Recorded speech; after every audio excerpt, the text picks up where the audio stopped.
Welcome back again to my channel. Assalamualaikum warahmatullahi wabarakatuh.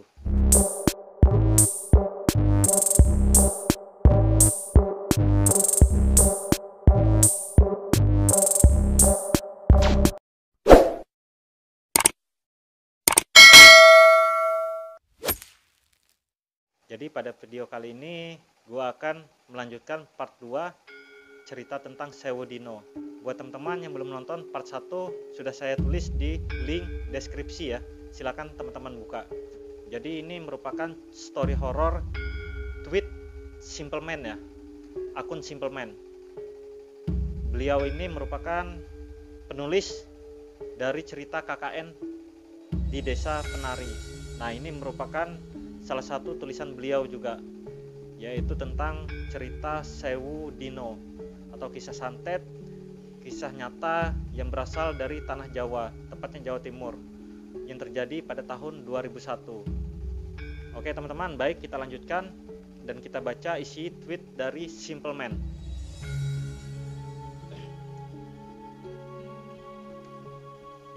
Mbah Tamin duduk di sebuah kursi panjang.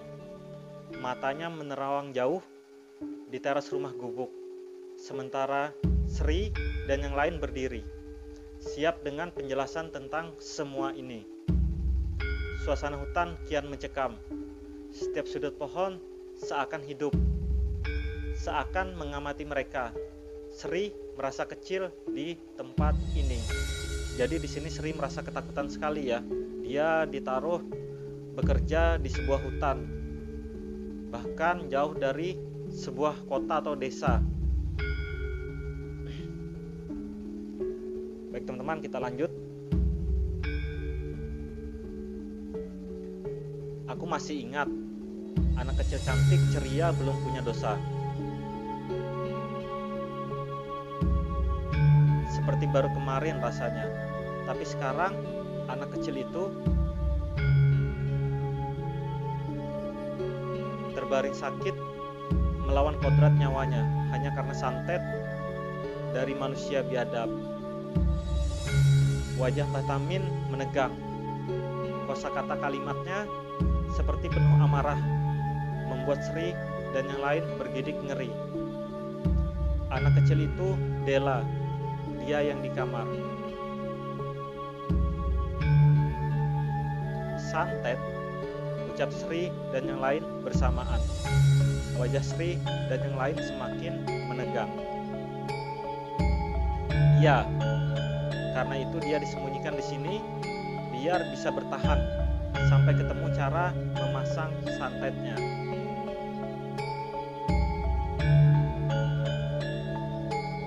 Disembunyikan dari siapa, Mbah? Jadi Sri ini sering bertanya ya, karena di sini hanya Sri yang sedikit sensitif tentang cerita-cerita tentang santet atau kisah-kisah tentang santet. Karena Sri sendiri sebelumnya memang sedikit banyaknya mengetahui cerita itu dari bapaknya atau orang tuanya ya. Tanya Sri yang semakin tertarik, seakan semua yang ada di sini membuatnya penasaran. Mbah Tamin menatap Sri, matanya seakan tidak nyaman dengan pertanyaan itu.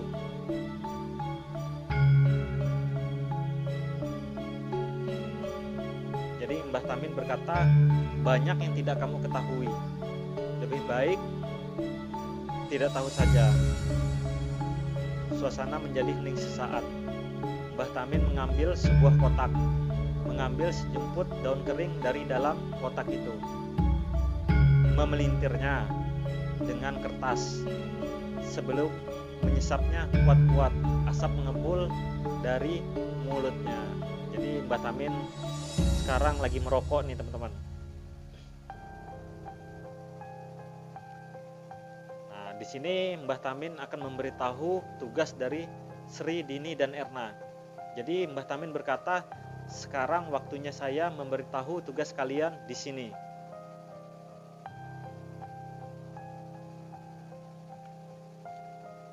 Mbah Tamin berdiri. Ia seakan memberi tanda agar Sri dan yang lain mengikutinya.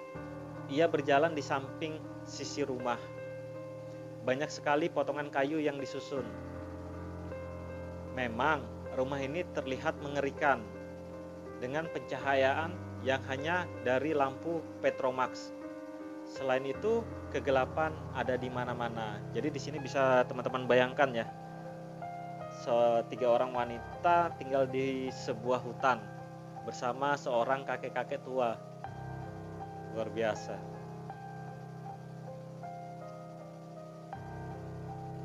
Ia berhenti tepat di belakang rumah. Ada sebuah pagar bambu, di mana di dalamnya ada sebuah sumur, tempat untuk mandi, dan tempat untuk mengambil air untuk kebutuhan hidup selama tinggal di sini, termasuk untuk basuh sudo atau tubuh mati. Della yang terbaring tak bergerak.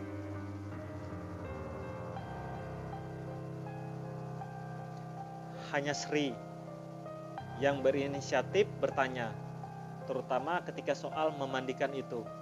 Entah apa dan kenapa, Sri seakan tahu cara memandikan pasti tidak sama seperti cara memandikan orang biasa. Hal itu membuat Mbah Tamrin tersenyum, seakan mempersingkat penjelasan beliau tentang ini semua. Jadi di sini Mbah Tamin sudah punya feeling ya, bahwa Sri ini memang wanita yang bukan biasa ya. Jadi dia memang mengetahui sedikit banyaknya tentang ritual memandikan mayat atau memandikan orang-orang yang lagi sakit seperti itu, teman-teman. Maksudnya sakit kena santet dan sebagainya. Iya, cara memandikannya memang berbeda. Ada tata caranya, salah satunya bunga 7 rupa. Mbah Tamin menunjuk sebuah tempat khusus di mana ada bunga dengan rupa berbeda diletakkan di atas tempe. Oke, kita lanjut. Oh ya teman-teman, sampai sini teman-teman kira-kira sudah mendapatkan nggak sih alur cerita dari Sewodino ini? Teman-teman kira-kira terbawa nggak sih dari alur cerita Sewodino ini? Boleh deh tulis di kolom komentar nanti. Jadi apakah teman-teman merasa biasa aja sih dengan cerita ini? Nggak ada yang berbeda, nggak ada yang menakutkan, atau memang cerita ini digadang-gadang bisa mengalahkan cerita tentang KKN di Desa Penari?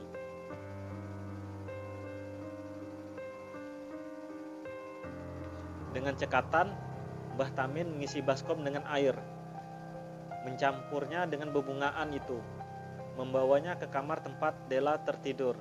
Lalu ia melihat Sri, memanggilnya. Dini dan Erna hanya mengamati saja. Ia diminta mengikat tangan dan kaki Della. Sri menuruti apa kata Mbah Tamin. Oke, kita lanjut lagi teman-teman. Oh ya teman-teman, Simple Man ini dia bukan foto sebenarnya ya. Dia ini merupakan foto anonim. Jadi yang saya ketahui, Simple Man ini merupakan penulis cerita dari KKN di Desa Penari, berumur sekitar kurang lebih 30-an ya, seperti itu. Oke, kita lanjut lagi. Walau sebenarnya ia bingung kenapa Della harus diikat, setelah Sri menyelesaikan tugasnya, Mbah Tamin baru membuka keranda bambu kuning itu. Ia mulai membasuh badan Della. Sri ikut membantu, dan di sana Sri menemukan fakta mengejutkan lain. Perut Della membesar seperti mengandung. Wow, luar biasa. Jadi selama mereka di sana ada kejanggalan-kejanggalan ya yang terjadi. Bisa teman-teman bayangkan kalau ini dibuatkan sebuah cerita mungkin sangat mengerikan teman-teman ya. Oke, kita lanjut lagi. Sri yang membasuhnya menatap Mbah Tamin dengan tatapan bingung dan kaget. Namun Mbah Tamin tampak mengerti apa yang ingin Sri tanyakan. Setelah selesai dengan semua itu, keranda kembali ditutup dan kain yang mengikat Della dilepas satu persatu. Mbah Tamin melangkah pergi. Jadi Mbah Tamin pergi meninggalkan keranda itu ya.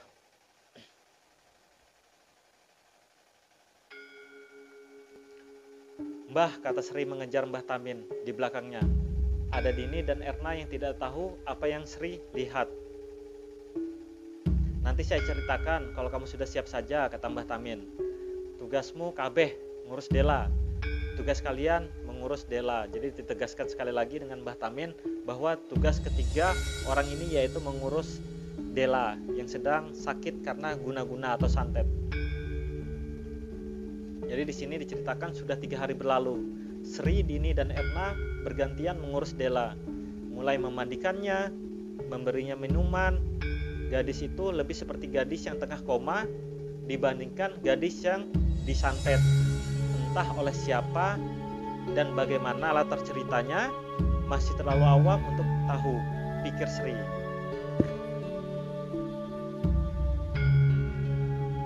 Entah sudah berapa kali Sri mendengar Erna dan Dini bercerita tentang Dela, berbicara tentang bau busuk yang keluar dari tubuhnya, sampai kalimat tidak menyenangkan lainnya saat mereka tinggal di tempat ini, dan betapa misteriusnya lelaki tua bernama Tamin itu. Sri memilih diam. Jadi Sri di sini apa sih bahasanya tuh, nggak dia orangnya agak sedikit cuek ya daripada 2 orang yang lainnya nih, temannya ini. Oke, kita lanjut. Namun di luar semua itu sebenarnya Sri sama seperti yang lain. Aroma busuk itu benar-benar mengganggunya. Selain itu, hidup di sini sangat berat, tidak ada orang lain. Kiri kanan hanya pohon liar. Seakan mereka tinggal di dunia yang berbeda. Sebenarnya Sri ini dia juga merasakan ketidaknyamanan teman-temannya, tapi selalu menutupi ketidaknyamanannya itu di depan kedua orang temannya ini. Jadi suatu sore Mbah Tamin pamit, ia akan pergi. Ia berpesan kepada Sri dan yang lainnya untuk tetap menjalankan tugasnya. Tidak lupa mengikat Dela untuk tetap menjalankan tugasnya dan tidak melupakan pantangan yang sudah ia ucapkan, salah satunya untuk tidak lupa mengikat Dela saat membuka keranda itu. Tidak lupa, Mbah Tamin juga berpesan untuk tidak membukakan pintu pada malam ini. Permintaan yang aneh nih. Kita lanjut. Siapapun dan bagaimanapun jangan membuka pintu, ucap Mbah Tamin. Jadi ditegaskan lagi ya sama Mbah Tamin ini sebelum ia pergi. Melangkah menembus pepohonan hutan. Sri yang mendengarnya merasa merinding setiap ingat pesan orang tua itu. Wah, pesannya memang cukup aneh ya. Oke, kita lanjut. Hari sudah gelap. Sri menutup pintu dan jendela, lalu pergi ke kamar. Di sana ia melihat Dini sudah tertidur. Di sampingnya Erna tengah meringis menahan sakit. Kamu kenapa, Er? Tanya Sri. Sri, aku boleh minta tolong tidak? Wah, di sini si Erna meminta tolong kepada Sri. Memang apa ya yang dia minta tolong? Kita lanjut ya. Minta tolong apa? Malam ini giliranku memandikan Dela. Bisa kamu gantikan besok? Ganti aku yang gantikan kamu. Awalnya Sri keberatan, namun melihat kondisi Erna, Sri setuju. Oke. Setelah menerima permintaan Erna, Sri bersiap mengambil air. Ia lupa bahwa air di gentong dapur sudah habis. Terpaksa ia membuka pintu, bersiap untuk menimba air dari sumur. Meski awalnya ragu, Sri mematung di depan pintu, lalu perlahan membukanya lalu keluar.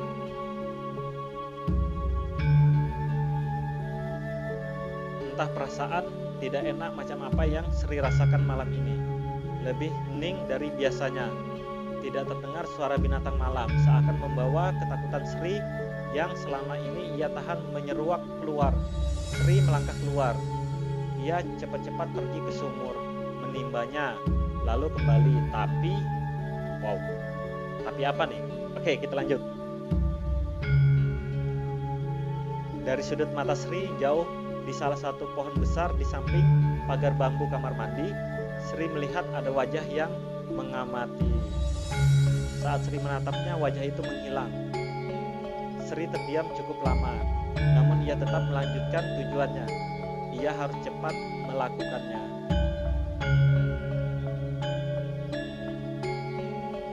Sri segera menimba air dengan cepat. Tidak lupa Matanya awas menatap sekeliling, seakan ia sedang dikejar sesuatu. Setelah semua selesai, Sri berlari dan mengunci pintu. Perasaan lega langsung dirasakan oleh Sri. Kini ia melangkah menuju kamar Della. Jadi teman-teman, pada saat keluar tadi, dia keluar dari rumah karena memang sudah dipesanin oleh Mbah Tamin ya, bahwa jangan membukakan pintu bagi siapapun yang datang ke rumah tersebut. Habis itu tiba-tiba air di gentong habis. Della keluar mencari air. Maksudnya Sri keluar mencari air. Melihat ke pepohonan yang gelap. Wow, luar biasa ketakutan yang dirasakan oleh Sri.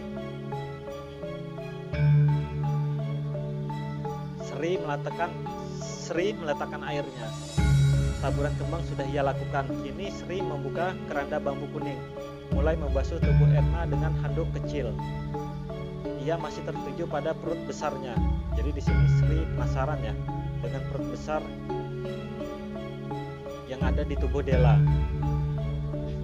Yang kata Erna dihamili oleh Mbah Tamin. Jadi di sini juga lucu ya. Jadi Erna ini berpikir bahwa Della itu dihamili oleh Mbah Tamin. Namun Sri tidak percaya, ia selalu menyangkal ucapan itu.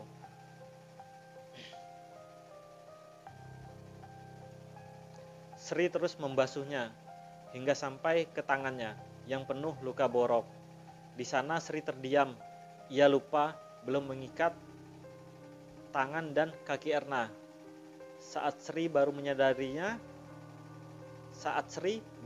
menyadarinya, ia menatap Erna, membuka mata, tersenyum, menyeringai, melotot menatap Sri. Nah, di sini mulai kejadiannya teman-teman. Jadi pantangan yang diucapkan oleh Mbah Tamin lupa dilakukan oleh si Sri, yaitu mengikat si Della. Ternyata si Della ini masih hidup, teman-teman. Nah, di sini dikatakan ia menatap Erna, membuka mata, tersenyum, meringai, melotot menatap Sri. Wah. Jadi di sini si Della kaget. Sri beringsuk mundur. Namun Della mencekik leher Sri kuat-kuat. Ia mengangah, menunjukkan gigi hitamnya yang membusuk. Terjadi pergulatan hebat antara Sri dan Della. Sri hanya berusaha melepaskan cekikan Della yang kuat sekali, membuatnya hampir meregang nyawa. Wow, ini sangat mengerikan nih teman-teman. Jadi Della terbangun dari tidurnya. Mereka sempat baku hantam sampai si Sri ini hampir meregang nyawa ya. "Siapa kamu, Nak?" tanya Della. Suaranya berat, nyaris menyerupai seorang wanita tua. "Di mana ini, Nak?" Sri masih mencoba melepaskan cengkeraman kuat itu. Namun Della terus menyeringai. Air liurnya menetes. Matanya putih, ia tersenyum.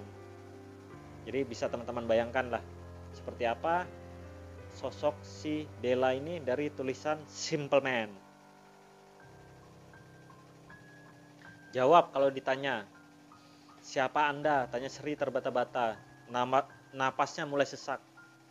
Della tertawa semakin keras, membuat Sri menangis ketakutan. Sebelum Erna masuk ke kamar karena keributan itu, ia bingung melihat Della terbangun. "Ada apa ini, Sri? Kenapa Della? Kenapa Della?" Bingung. Della menyeringai melihat Erna.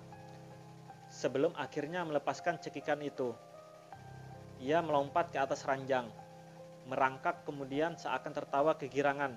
Della berteriak. Ternyata anak kelahiran Kliwon semua. Jadi di sini memang dari awal cerita itu sudah diceritakan teman-temannya. 3 asisten rumah tangga yang bekerja di rumah Mbah Tamin ini, mereka harus memenuhi satu persyaratan, yaitu lahir di Jumat Kliwon. Della masih tertawa. Sri beringsut mundur, sementara Erna masih bingung dan shock melihat wajah Della yang semengerikan itu. Della terus melihat Sri dan Erna bergantian. Percuma 1000 harinya. Jadi tadi di atas sempat terputus, percuma 1000 harinya anak ini akan segera habis. Apa ini maksudnya? Oke, kita lanjut baca saja mungkin. Kalian hanya jadi tumbal untuk anak ini. Della tertawa terus menerus sebelum Sri melompat dan mencengkram Della. Ia mengguyur Della dengan air kembang.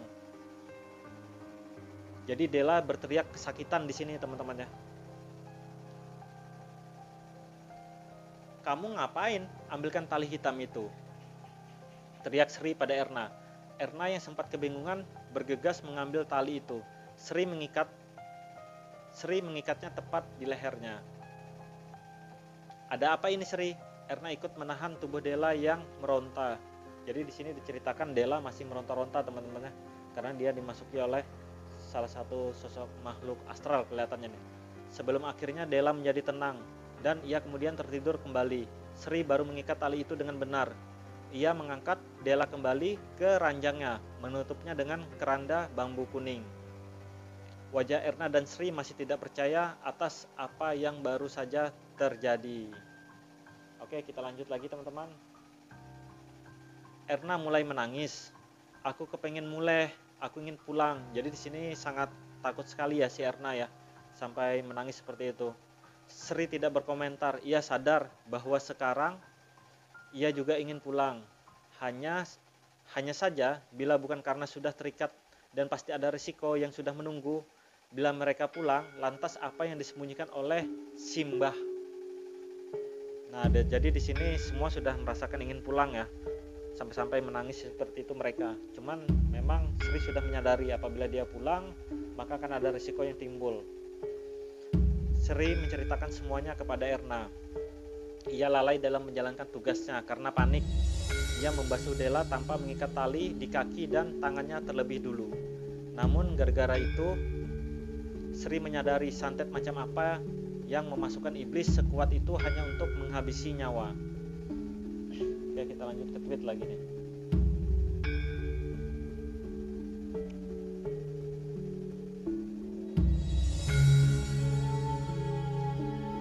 Sri jadi ingat cerita bapak, santet bukan hal baru di sini. Namun untuk melaksanakan santet dibutuhkan kebencian yang melebihi akal. Bila benar itu, kebencian macam apa yang bisa dan setega ini dilakukan oleh orang hanya untuk mengambil nyawa dari anak yang tidak tahu apa-apa.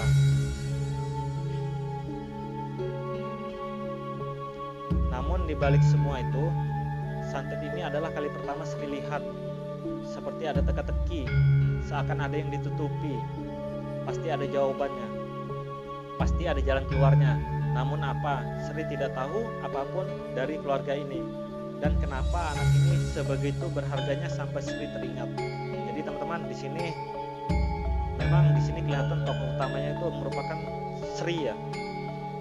Dari awal cerita sampai akhir dia ini merupakan tokoh yang menonjol di cerita Sewodino ini. 1000 harinya, kata Sri lirih. Ia melirik menatap Erna. Jangan bilang kamu lahir di hari Jumat Kliwon. Erna yang mendengarnya kaget. Kamu juga? Sri merasa ngeri. Sekarang ia tahu sesuatu. Nah, di sini mereka sudah bertanya teman-temannya, kenapa harus orang semua yang lahir di Jumat Kliwon dipekerjakan di tempat ini? Namun ada satu lagi yang harus ia cari kebenarannya. Bila benar, pertanyaannya lengkap. Begitupun jawabannya. Tidak hanya Della yang hidup di ujung maut, tapi mereka bertiga semua terjerat dalam satu garis beton yang sama. Sejahat itu keluarga ini untuk harga nyawa mereka semua. Lalu terdengar suara orang yang mengetuk pintu. Oke, kita lanjut lagi. Erna pun sama, ia langsung berdiri. Mbah Tamin mulai Sri. Nah, jadi di sini Mbah Tamin pulang Sri. Ayo kita tanya orang tua anjing itu. Sensor di sini teman-teman ya. Dia harus menjelaskan semuanya. Ada apa sama anak gila ini? Erna pergi. Sri baru ingat pesan Mbah Tamin. Ia langsung bergegas bersiap menghentikan Erna. Sri lari mengejar Erna.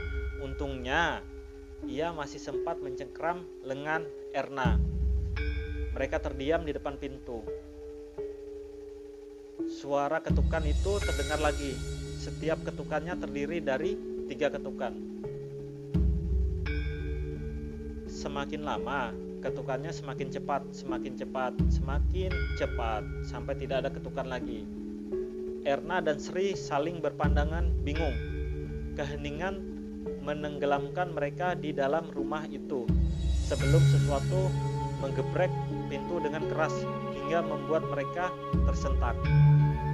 Jadi karena tidak dibuka pintu itu didobrak teman-temannya dengan keras. Jadi siapa ini kira-kira yang mendobrak nih? Oke, kita lanjut lagi. Mereka hanya diam, berusaha tidak bersuara. Lalu dari belakang seseorang melangkah masuk. Dini melihat 2 temannya terlihat kacau balau. Ia bingung, kemudian berujar, "Kalian gak dengar Mbah Tamin manggil buka pintu?" Oh, jadi ternyata yang mengetok pintu tadi Mbah Tamin ya. "Jangan ngawur kamu," celoteh Herna. Namun Dini memaksa. Bahkan Sri yang memegang tangannya Dini pelototi. Sampai akhirnya mereka mengalah. Dini membuka pintu di sana. Mbah Tamin berdiri, ia hanya diam, menatap mereka semua sebelum melangkah masuk ke rumah. Jadi di sini kelihatan sekali ya bahwa Mbah Tamin itu sebetulnya sudah curiga dengan kejadian yang ada di rumah sini selama ia pergi. Anehnya malam itu wajah Mbah Tamin tampak merah padam. Nah di sini kelihatan ya wajahnya itu sudah mulai memerah, artinya ia sangat marah. Ia tidak berbicara kepada mereka, tidak membahas kenapa pintunya tidak langsung dibuka, padahal ia sudah memanggil-manggil dari tadi. Namun Sri merasa Mbah Tamin tahu bahwa ia baru saja lalai terhadap Dela. Sri dan yang lain mengikuti Mbah Tamin. Beliau masuk ke dalam kamar Dela. Lalu perlahan ia membuka keranda bambu kuning. Ia membuka kali ini tanpa mengikat Dela terlebih dahulu, seakan ingin mengulang kesalahan Sri. Hanya Sri dan Erna yang memandang hal itu dengan ngeri. Jadi di sini Sri mendekat perlahan, seakan ingin melihat lebih dekat apa yang orang tua itu lakukan. Lalu tiba-tiba mata Dela terbuka.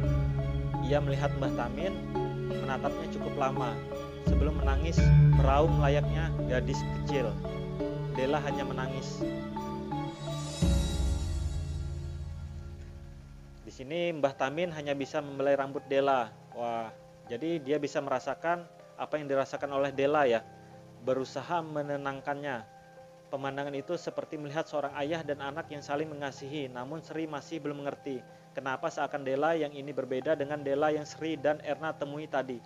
Apa yang sebenarnya terjadi? Jadi di sini si Dela ini terlihat cukup tenang ya di samping Pak Tamin. Sedangkan pada saat Pak Tamin tadi belum datang, waktu dia menghadapi si Sri dan Erna tadi, terlihat sesuatu yang berbeda ya, cukup mengerikan. Oke, kita lanjut. "Sabar ya nak, sebentar lagi adalah puncak rasa sakitmu," ucap Mbah Tamin. Ia masih mengelus rambut Dela. Lalu Dela melirik. Sri dan yang lain hanya diam mematung. Tatapannya seakan mengucapkan, "Terima kasih sudah mau merawat saya." Mbah Tamin lalu mengikat tangan dan tali Dela. Tergambar wajah sedih di sana. Ia masuk ke dapur, mengambil sebuah kain putih besar. Saat Mbah Tamin kembali ke kamar Dela, Dela menangis semakin keras. Ia berulang kali mengingatkan, "Jangan Ki." Maksudnya tadi mengatakan ya, "Jangan kembalikan saya ke sana." Namun Mbah Tamin tetap meletakkan kain putih itu, menutup sekujur tubuh Dela yang meronta-ronta. Terakhir, Mbah Tamin membakar kemenyan sebelum memegang kepala Dela dan terdengar suara raungan yang mengguncangkan seisi rumah. Jadi Mbah Tamin melakukan beberapa ritual ya untuk menenangkan si Dela ini. Sri dan Erna sampai beringsuk mundur. Sosok di dalam kain itu terus meraung layaknya iblis yang Sri saksikan tadi. Kali ini Dini tampak terguncang bingung, ada apa sebenarnya di sini. terdengar suara marah dari dalam kain. Ia adalah wujud tadi yang Sri saksikan. Oke, kita lanjut. Manusia brengsek. Mbah Tamin terus menekan kepalanya, membuat suara itu semakin menjerit marah. Setelah kurang lebih 5 menit Mbah Tamin melakukan itu perlahan.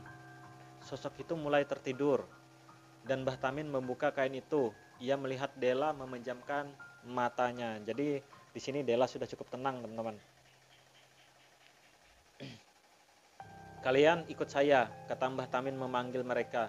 Sementara Dini tetap di kamar, hanya dia yang belum mengerti apa yang terjadi di sini. Mbah Tamin duduk di teras rumah. Kegelapan hutan benar-benar mencekam kala itu. Sri dan Erna berdiri menunggu sebelum apa nih? Oke, kita lanjut dulu. Sebelum Mbah Tamin menunjuk sesuatu di antara pepohonan. Kalian bisa melihatnya. Apa ya, Mbah? Nah, ini si Sri bingung ya. Kesini, kata Mbah Tamin. Mbah Tamin menempelkan jemarinya, menekan mata Sri. Sengatan ketika Mbah Tamin menekan mata Sri membuat oke, saya mengerti. Membuat penglihatannya memudar perlahan. Setelah mencoba memfokuskan matanya, Sri melihat lagi apa yang ditunjuk Mbah Tamin. Bagai petir di siang bolong, Sri melihat banyak sekali makhluk yang tidak bisa dia gambarkan kengeriannya. Mungkin ada ratusan atau ribuan seakan mengepung rumah tersebut. Jadi di sini teman-teman kelihatannya Sri sudah dibukakan ya mata batinnya oleh si Mbah Tamin. Bisa dipastikan Mbah Tamin ini bukan orang yang biasa ini. Jadi butuh waktu lama sampai Sri akhirnya tidak sanggup lagi melihatnya. Sehingga Mbah Tamin menutup kembali penglihatan itu, mencabut sesuatu dari ubun-ubun Sri. Dengan mata menerawang ia mengatakan kepada Sri. Oke, kita lanjut. Raga yang dibuat mati adalah sebuah undangan bagi makhluk seperti mereka, kata Mbah Tamin. Kamu lupa dengan perintahku. Itu sangat berbahaya, bisa membunuh Dela. Jangan ulangi ya. Oke, I see. Jadi di sini teman-teman, sebenarnya pada saat kejadian tadi yang dilakukan oleh Sri karena keteledorannya itu membuat makhluk-makhluk berdatangan teman-temannya. Oke, saya mulai paham nih. Kenapa Mbah Tamin sampai membukakan mata batinnya si Sri agar dia menyadari kesalahannya. Oke, kita lanjut lagi di sini. Erna yang sedari diam saja ikut berbicara. Mbah, tolong kasih tahu apa yang terjadi sama Dela. Kok bisanya dia mau bunuh saya dan Sri? Mbah Tamin duduk lagi lalu mengatakan, oke, berarti kamu sudah lihat. Oke, kita lanjut teman-teman. Di sini saya belum bisa membacakannya karena masih bahasa Jawa teman-temannya, takutnya salah nanti saya membacakan. Jadi kita langsung ke yang bahasa Indonesia. Itu adalah Cahaya Jati yang ingin membunuh Dela, tapi tidak bisa karena ia butuh Singgarahane seperti sepasang suami istri. Santet 1000 hari hanya dimiliki oleh orang yang siap menanggung dosa dan siap mati bersama. Sri dan Erna masih terlihat bingung. Ia tidak seperti Mbah Tamin menerawang jauh menatap sisi hutan tergelap yang Sri saksikan dengan mata kepala sendiri. Mereka tidak sendirian di hutan ini.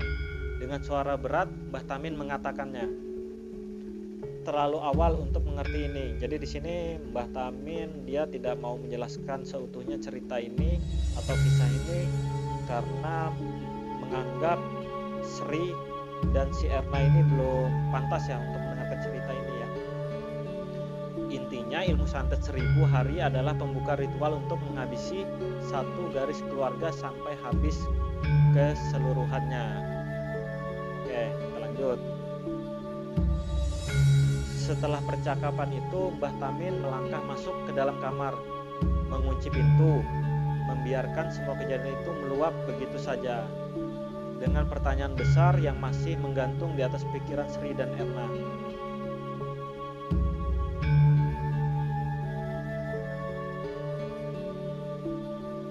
Nah, ini sudah setelah kejadian malam itu, ini sudah mulai pagi teman-teman. Jadi di sini diceritakan pagi itu sekitar Pondok Pagi itu sekitar pondok, kabut tebal menutupi seluk-beluk hutan, membuat pandangan mata terbatas.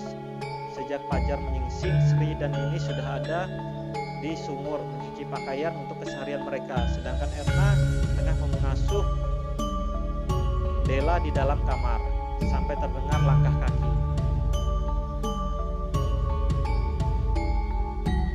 Sri yang pertama mendengarnya. Ia berdiri untuk melihat dari jauh. Sosok hitam muncul dari balik kabut. Perawakannya familiar. Denah pondok rumah memang sederhana, dari teras maupun kamar mandi. Bisa dijelaskan keseluruhan area sekitar, sehingga sosok sedekat itu terlihat jelas.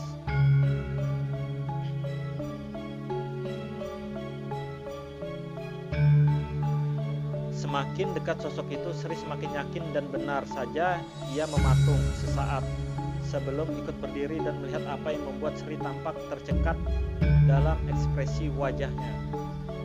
Manakala ia melihat Mbah Tamin mendekat ke arah mereka dengan wajah yang letih. Oh, jadi di sini teman-teman, kelihatannya cerita ini sampai di sini teman-teman ya. Jadi semakin dekat sosok itu, Sri semakin yakin dan benar saja ia mematung sesaat sebelum Dini ikut berdiri dan melihat apa yang membuat Sri tampak tercekat dalam ekspresi wajahnya. Manakala ia melihat Mbah Tamin mendekat ke arah mereka dengan wajah yang letih. Ini kelihatannya ceritanya akan bersambung teman-teman. Jadi akun Simple Man ini di Twitter menceritakan cerita ini sampai sini aja ya. Kelihatannya akan bersambung. Nanti saya akan pantau terus teman-temannya, bagaimana lanjutan cerita dari Sewodino ini, karena menarik sekali untuk kita bahas lebih dalam. Baik teman-teman, mungkin cukup sekian ya tayangan dari F2 Borneo pada cerita kali ini tentang cerita Sewodino. Kita jumpa lagi di tayangan selanjutnya. Wassalamualaikum warahmatullahi wabarakatuh.